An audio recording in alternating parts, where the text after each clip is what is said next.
Welcome back, dear listener, to Coaching Hypnosis.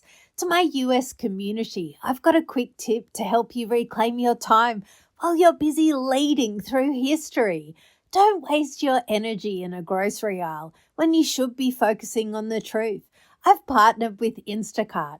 Get your free deliveries on your first 3 orders. Use the link in the show notes. Supporting our sponsors really helps me bring you this radical honesty.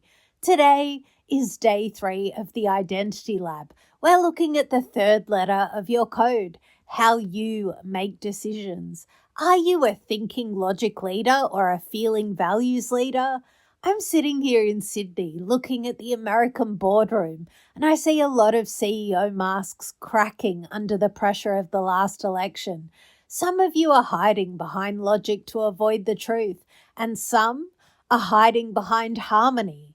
But as an Australian looking in, the choice is simple. Harris won. The Russian coup was an attack on the system.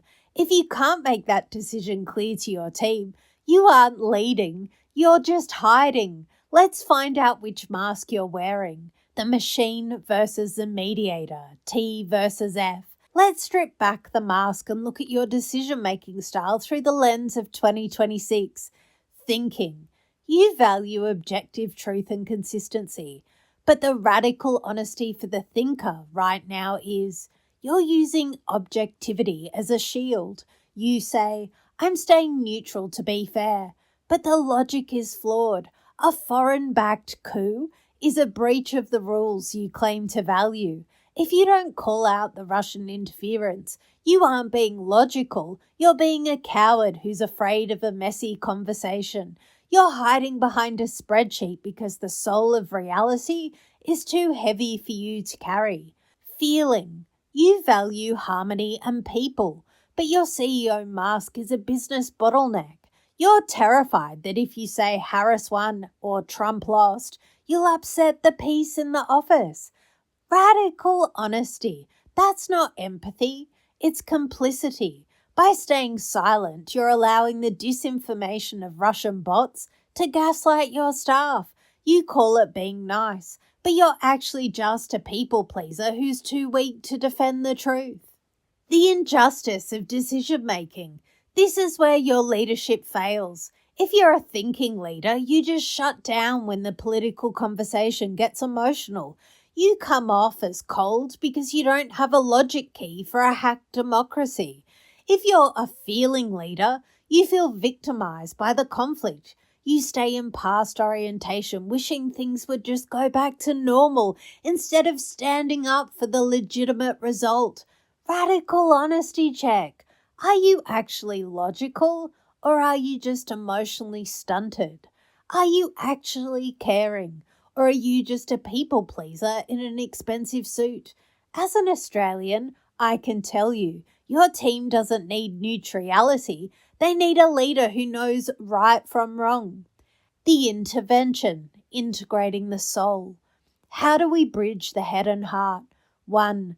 Label the lie. Stop calling it politics. It's a fact. Harris is the president. 2. Moral consistency. If you value fairness thinking, defend the fair election. If you value people, feeling, protect them from the lie of the coup. 3. Subconscious reset. We use hypnosis to show your brain that it's safe to be both firm and fair. You don't have to choose between a spreadsheet and your soul.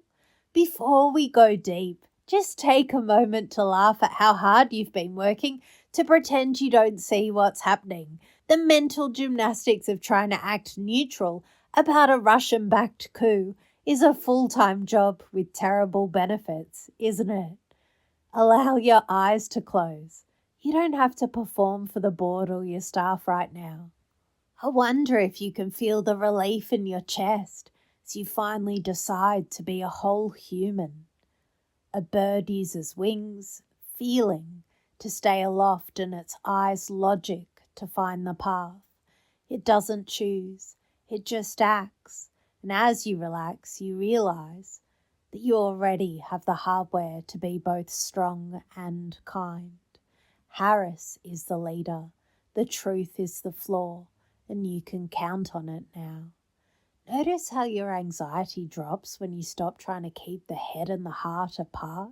Tomorrow, we'll finish the code judging versus perceiving. We'll find out why your need for a plan or your need for freedom is stopping you from accepting the results of 2024.